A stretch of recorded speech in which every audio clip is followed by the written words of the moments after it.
सर्वेभ्यो नमो नमः। हमारे धर्म शास्त्रों में पंच यज्ञों का वर्णन किया गया है। कहा गया है पंच क्लृप्ता महायज्ञ यथाशक्ति न हापयेत। पांच विशेष जो महायज्ञ हैं इनको यथाशक्ति व्यक्ति को कभी भी छोड़ना नहीं चाहिए। और जो इन पंच यज्ञों को नहीं करता है उसको पाप भी बताया गया है। भुंजते ते त्वगम पापा ये पचंती आत्म कारणात्। जो देवों को बिना खिलाए भोजन करते हैं वे भोजन नहीं करते हैं बल्कि अपने पापों को पकाते हैं और उन्हीं को खाते हैं। भुंजते ते तु अघम पापा ते अघम एव पापा भुंजते। वे पापी लोग पाप को ही खाते हैं। तो पंच यज्ञों को करने का विधान हमारे यहाँ ऋषियों ने किया हुआ है। जिस परमात्मा ने हमको यह शरीर प्रदान किया, शरीरों में भी उसके पास में 86 करोड़ प्रकार के शरीर थे। उनमें से परमात्मा ने हमको कृपा करके मानव का तन प्रदान किया। मानव का तन प्रदान करते हुए भी हमको पवित्र ऋषियों की धरती भारत भूमि पर हमें भेजा और यहाँ भेज करके ही हमारा साथ नहीं छोड़ दिया। हमारे साथ में हमारे जीवन को ठीक से जिलाने के लिए, ठीक से रखने के लिए उन्होंने वरदा वेद माता का उपदेश भी हम सब मनुष्यों के लिए किया। परमात्मा ने वेद का ज्ञान भी प्रदान किया। हमें इस संसार में भेजा तो हम माँ की गोद में आए और माँ की गोद में आए तो मुझे पहली माँ मेरी जननी माँ मिली। जननी माँ का स्तन्यपान हमने करके अपने जीवन को चलाना प्रारंभ किया। 6 महीने के हो गए, उसके बाद में फिर जननी के दूध से, उसके भाग से हम जब पोषित नहीं होने लगे, हमें कमी पड़ने लगी, तो परमात्मा ने हमको गौ माता प्रदान कर दिया। फिर हमने गाय का दूध पीना शुरू कर दिया।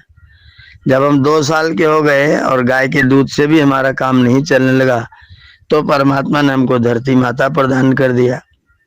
धरती माता पर पैदा हुए अन्न को, फल को, वनस्पतियों को आप सेवन करिए और उनको प्राप्त करिए। तो हमें धरती माता परमात्मा ने प्रदान कर दी। और अगर धरती माता पर आपको अन्न कैसे पैदा किया जाए, कैसे इसको समृद्ध सुखी बनाया जाए और अधिकतम फल फूल कैसे प्राप्त किए जाए, उसके लिए परमात्मा ने हमको आपको वेद माता प्रदान कर दी। और फिर वेद माता के द्वारा उस परम माता को, परमात्मा को जानने की व्यवस्था परमात्मा ने हमारे लिए बना दी। तो जिसने जननी माता दिया, गौ माता दिया, धरती माता दिया, वेद माता दिया, स्वयं माता बना, हमारा पालन पोषण नियंत्रण कर रहा है, कर्मफल प्रदान कर रहा है, हमारे लिए सुख सुविधा का हर साधन समुत्पन्न कर रहा है, उस परमात्मा को हम धन्यवाद करें, उसका स्मरण करें, उसको याद करें और उसने जो रास्ता बताया है उस रास्ते का अवगाहन करने की शक्ति और सामर्थ्य प्राप्त करें। इसके लिए हमें परमात्मा का प्रातः सायं बैठ करके उसका ध्यान, उसकी साधना, उसका गुणगान अवश्य करना चाहिए। यह हमारा पहला यज्ञ है जिसको हम लोग ब्रह्म यज्ञ के नाम से जानते हैं। इसका एक भाग परमात्मा का धन्यवाद करना है, ईश्वर की उपासना करना है, और दूसरा भाग है कि आप स्वाध्याय करिए। जो परमात्मा ने वेद ज्ञान दिया और उस ज्ञान के आधार पर जो हमारे पूर्वजों ने, ऋषियों मुनियों ने आपको इतने सुंदर, श्रेष्ठ, उत्तम जीवन दर्शन को प्रदर्शन करने वाले जो ग्रंथ ऋषियों ने हमको प्रदान किए, उन ऋषियों का भी धन्यवाद करें, आप उनका स्वाध्याय करें। तो अपना स्वाध्याय करें और साथ में ऋषियों के ग्रंथों का भी स्वाध्याय करें। 2 चीजों का स्वाध्याय करें, इसका नाम है ब्रह्म यज्ञ। उसके बाद में जिन देवों से हमारा शरीर पालित और पोषित होता है, अन्न देव, वायु देव, जल देव, पृथ्वी माता, वनस्पति, वृक्ष, जितने भी आपके सुख के सहयोग के जितने संसाधन परमात्मा ने बनाए हैं, उन सब को ईश्वर ने वेदों के माध्यम से देव कहा है। उनके प्रति हमारे मन में देव वृत्ति होनी चाहिए। वह सब चीजें हमारे लिए देव हैं, हमें उनको देव मान करके और उनके पोषण के लिए भी हमको कुछ न कुछ करते रहना चाहिए। जैसा कि कहा गया देवान भावयताने न ते देवा भावयन्तु वा। तुम इस यज्ञ के द्वारा, अग्निहोत्र के द्वारा, अपनी आहुतियों के द्वारा, अपने घृत और साकल्य के द्वारा उन देवताओं का पोषण करो, उनको समृद्ध बनाओ। और ते देवा भावयन्तु वा, वह समृद्ध वे देवता तुम्हें भी पोषण करेंगे, तुम्हें भी बनाएंगे, तुम्हारा भी साथ देंगे, तुम्हारा सहयोग करेंगे और तुम्हारे पर कृपा करके तुम्हारे स्वास्थ्य को ठीक बना करके रखेंगे। तो तुम देवों को बिना भोजन दिए स्वयं भोजन प्राप्त करने की चेष्टा न करो। इसके लिए तुमको देव यज्ञ भी अवश्य करते रहना चाहिए। ब्रह्म यज्ञ कर दिया, देव यज्ञ कर दिया। जिन माता पिता ने बड़े प्रयास से, बड़े प्रयत्न पूर्वक 9 मास तक माँ ने गर्भ में रखा, अपने रक्त से, अपने मांस से, अपने शरीर से आपके शरीर को पोषण प्रदान किया और उत्पन्न होने के बाद भी अपने दूध से आपको पोषण प्रदान किया, अपने लाड से, अपने प्यार से, अपने पालन पोषण से, अपनी देख रेख से आपके ऊपर जो निरंतर कृपा करती रहे, ऐसी माँ, और जो आपके लिए ही जीते रहे, ऐसे हमारे पिता और हमारे उनके भी माता पिता यदि परिवार में घर में हैं तो उन माता पिता को भी हम लोग प्रणाम करते हुए, धन्यवाद करते हुए, और उनको भी हम उनका आशीर्वाद प्राप्त करते हुए, उनको प्रसन्न करने की चेष्टा सेवा के द्वारा, स्वाध्याय के द्वारा, सत्संग के द्वारा उनका सहायता करते हुए, उनके शरीर को सुख पहुंचाते हुए, उनके मन को सुख पहुंचाते हुए, उनके विचार के अनुसार कार्य करते हुए, उनके चित्त की वृत्तियों को वेद की ओर मोड़ते हुए, माता पिता नहा धो करके बैठ जाएं, बैठ गए कोई किताब, पिताजी देखिए मैं ये किताब पढ़ रहा हूँ, इसको जरा ध्यान से सुनिए और इसकी थोड़ी व्याख्या मुझे बताइए कि मुझे नहीं आ रहा है, तो आप सुनिए, फिर आप मुझे इसकी व्याख्या बताइएगा। तो फिर पिताजी आपको व्याख्या बताए और इसी बहाने पिताजी आपसे शास्त्र सुन ले। तो शास्त्र उनको भी सुनाने इसके द्वारा आप उनका संस्कार जब उत्तम बनाएंगे तो उनका अगला जन्म सुंदर बनेगा और अगले जन्म में फिर सुंदर शरीर प्राप्त करके जगत में आएंगे। तो वृद्धावस्था पर्यंत जब वो पढ़ नहीं सकते, नहीं पढ़ सकते, तो आप उनके पास बैठ करके पढ़ करके उनको सुना सकते हैं, उनका स्वाध्याय करा सकते हैं, अपने साथ उनको हवन में बिठाल सकते हैं, अपने साथ उनको यज्ञ में बिठाल सकते हैं। अगर वो चलते फिरते तो उनको घूमने के लिए अपने साथ लेकर के पार्क में जा सकते हैं, उनका सेवा सत्कार करके उनका आशीर्वाद लेना। ये तीसरा यज्ञ है, इसका नाम है पितृयज्ञ। इस पितृयज्ञ को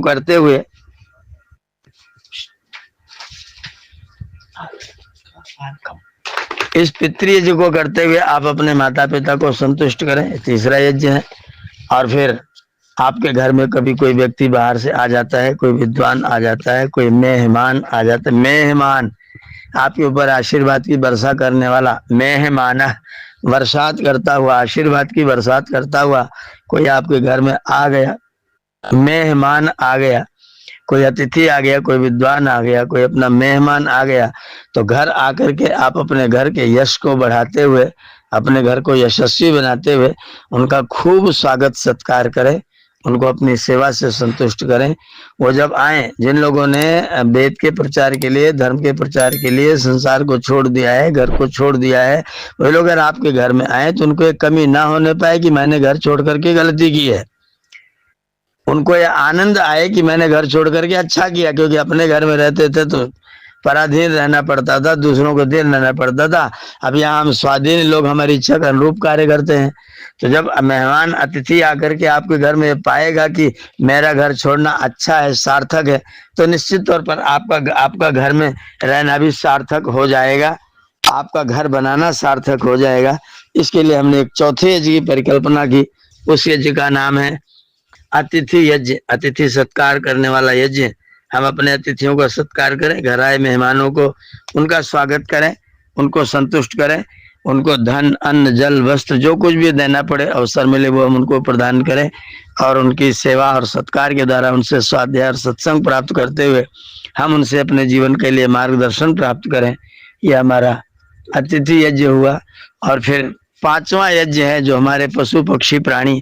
आप देखिए, हमको शहद की आवश्यकता होती है तो छोटी सी मक्खी बनाती है, दूध की आवश्यकता है गौ माता बनाती है। आपने लौकी के 2 बीज गाड़ दिए, कोई 2 पौधे लगा दिए, उन दोनों पौधों में जो परागण होता है, जो एक मादा पुष्प होता है, एक नर पुष्प होता है, तो नर पुष्प पर बैठी हुई मक्खी जाके मादा पुष्प पर बैठ जाती है, और मादा फूल पर जब मक्खी बैठती तो वो जहाँ वाला जो पराग नर पुष्प वाला लेके गई थी वो वहां छोड़ देती है, और दोनों पराग कण मिलते हैं और आपका पौधा फल से लहला जाता है। तो आपकी फसल अगर बढ़ रही है तो उसमें छोटी छोटी मक्खियां, थोड़े थोड़े कीड़े मकोड़े, ये सब आपके काम आते हैं। आपका काम करें, दिन रात जग करके भगते भगते कहाँ से परागकण लेकर के आती है मक्खी और आपके घर में छोड़ देती है, और आपके घर में लौकी के फल लगने लग जाते हैं, आपके घर में भिंडी लगने लग जाती है। ये सारा परागण का कार्य या तो वायु देवता करते हैं, या फिर चिड़ियां करती हैं, या फिर ये छोटे छोटे मक्खियां करती हैं, कीड़े मकोड़े करते हैं। तो ये कीड़े मकोड़े हमारे जीवन की रक्षा के लिए, हमारी चीजों को बढ़ाने के लिए हमारी सहायता करते हैं, इसलिए उनके लिए भी हमारी कमाई का थोड़ा सा हिस्सा हो जाए। मात्र 10 आहुतियां घर में बने हुए भोजन की, भात की दाल, भात की रोटी, भात, घी और मिला दीजिए गुड़, और उसकी आहुतियां अग्नि में चढ़ा दीजिए, और इस भाव से चढ़ा दीजिए कि इन सब पशु पक्षी प्राणियों की रक्षा होनी चाहिए, इनकी रक्षा करना हमारा कर्तव्य है। तो ये 5वां यज्ञ हुआ जिसको हम बलि वैश्वदेव विश्वे देवा ये न बलिनो भवंती, जिसके द्वारा सारे देवता बलवान हो जाते, उसका नाम बलि वैश्वदेव।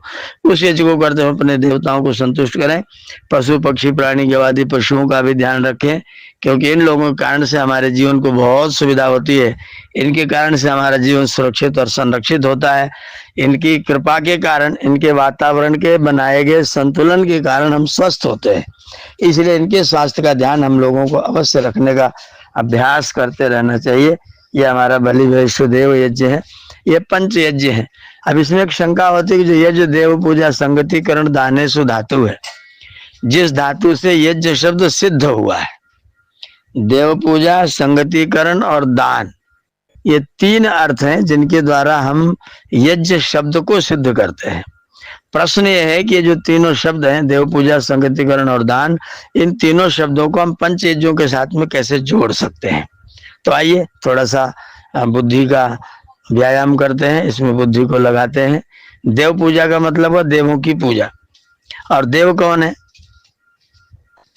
देव कौन है? ये ददति, जो देते हैं वो देव हैं, जो हमारे कल्याण के लिए उपदेश देते हैं, आशीर्वाद देते हैं, ज्ञान देते हैं, धन देते हैं, बल देते हैं, उनका नाम क्या है? देव। उन देवों की पूजा हम करें, उनका सत्कार करें, उनके साथ यथायोग्य व्यवहार करें, ये हुई देव पूजा।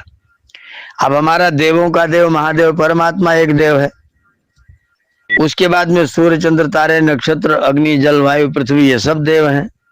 फिर हमारे घरों में हमारे दादा दादी, हमारे माता पिता सब देव हैं।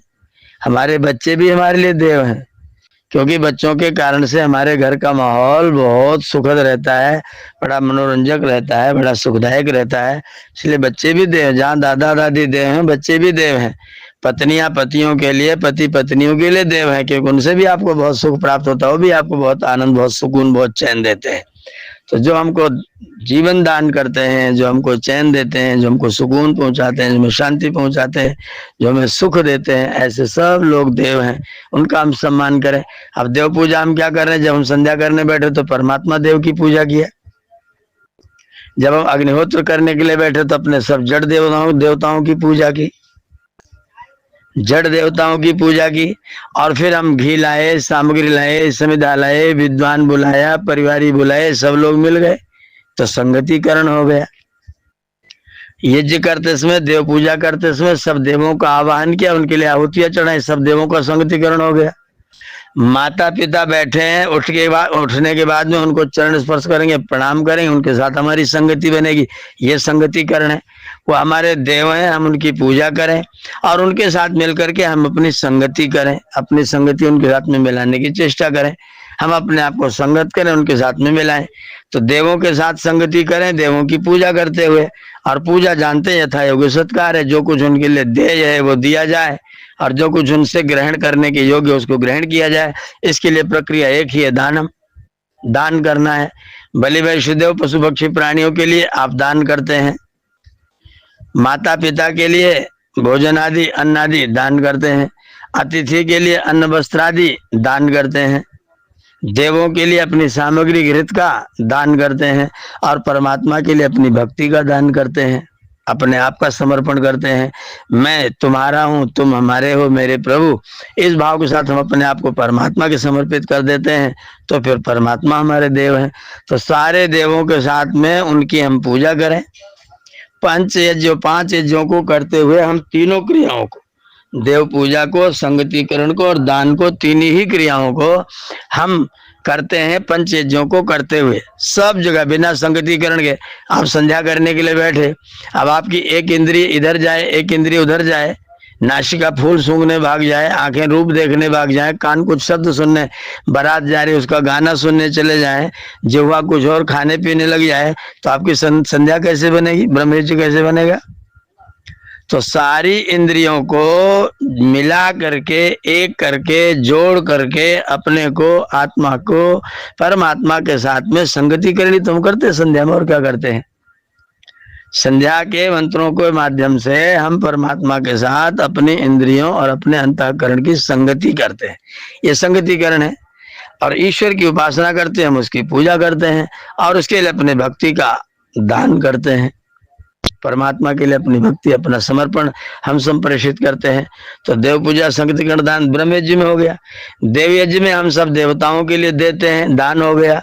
सब देवों का संगतिकरण होता है, माता पिता बैठते हैं, बच्चे बैठते हैं, परिवार बैठता है, संगतिकरण हो गया।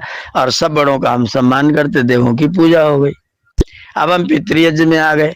पितृयज्ञ में माता पिता के साथ बैठेंगे तो संगतिकरण होगा, उनके लिए कुछ देंगे तो दान होगा, और उनका सम्मान करेंगे, देव पूजा होगी। आप उनके पास बैठे, उनका आशीर्वाद लिया, उनको सेवा प्रदान की, उनका सहयोग किया, तो उन्होंने आपको कुछ दिया, आपने उनको कुछ दिया, और दोनों देव हो गए। तो यहाँ भी देव पूजा, संगतिकरण और दान हो गया। आपके घर में अतिथि आ गया, वो देव है, उस देव को यहाँ आते ही आपने उसको जल प्रदान किया, भोजन प्रदान किया, खिलाया पिलाया, सुंदर मधुर वाणी का प्रयोग किया, या आपने दान कर दिया। और देव आपके साथ में आकर के बैठा, आप उससे मिले, आपने उससे बातचीत की, सत्संग किया, संगतिकरण हो गया, और उसका आपने सम्मान किया, तो देव पूजा हो गई। तो अतिथि यज्ञ में भी देव पूजा, संगतिकरण और दान, तीनों चीजें हो गई। फिर आपके पास में आ गया बलि वैष्णदेव यज्ञ। बलि वैष्णदेव यज्ञ, जितने पशु पक्षी प्राणी, हमने सबको आह्वान किया और सबके लिए अपनी आहुतियां प्रदान की। और बचा रह गया फिर 6 भाग और निकाल दिया। सुनाम चा, पतिता नाम चा, स्वपचाम, पाप रोग नाम, कुत्ते को, कोढ़ी को, बीमार को, रोगी को, ऐसे लोगों को हमने अपना भाग दे दिया, तो उनके साथ हमारी संगति हो गई। तो संगतिकरण हो गई, अन्न प्रदान किया तो दान हो गया, और उनका सम्मान हो गया, देव पूजा हो गई। इस तरह से 5 ही यज्ञों में संगतिकरण, देव पूजा और दान की प्रक्रिया चलती है। इसलिए यज्ञ धातु से यज्ञ शब्द का निर्माण किया गया है। और इस यज्ञ शब्द के द्वारा, यज्ञ का प्रयोग करते हुए हम अपने जीवन को धन्य धन्य करें, सुखी बनाएं, समृद्ध बनाएं। इन्हीं शब्दों के साथ हम सब पंचयाजी बने, पंच यज्ञों को यज्ञ करने वाले बने। इन शब्दों के साथ सबको धन्यवाद करते हुए वाणी को विरमित करते हैं। ओम शम।